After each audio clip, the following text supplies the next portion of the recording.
আজ আমরা এসেছি শেরে পাঞ্জাব ধাবা, তাও আবার কোলাঘাটে। আর সেখানেই করব আজকে দুপুরের লাঞ্চ। আর আজকে আমরা লাঞ্চে অর্ডার করেছি বেঙ্গলি ফিশ থালি আর মাটন থালি। আর এই থালির মধ্যে রয়েছে ঝুরি আলু ভাজা, 2 রকমের সবজি, ডাল, আর যেটা তুমি নিয়েছো মেনলি মাছ বা মাংস যেটা নিয়েছো সেটা। প্রথমেই খাওয়া শুরু করলাম ডাল, ঝুরি আলু ভাজা আর ওপর থেকে লেবু চটকে, ওফ যেন স্বর্গ সুখ একদম। তারপরে যে সবজিটা দিয়েছিল, সবজি মূলত একটা ছিল পেঁপের তরকারি আর একটা ছিল পটল কুমড়োর তরকারি, দুটোই মোটামুটি অ্যাভারেজ টেস্ট।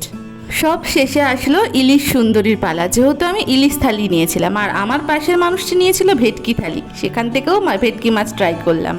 মাছ যেহেতু আমার পছন্দের, তো মাছ তো খাবোই। আর বাকি দুজন নিয়েছিল মাটন থালি। মাটন আমি সেরকম খাই না, তাই মাটনের টেস্ট বলতে পারবো না। তবে খাওয়া শেষে একটা জিনিসই বলবো, দাম অনুযায়ী টেস্ট কিন্তু আহামরি এতটাও ভালো ছিল না। তোমার স্টাইলে একবার বাই বলে দাও।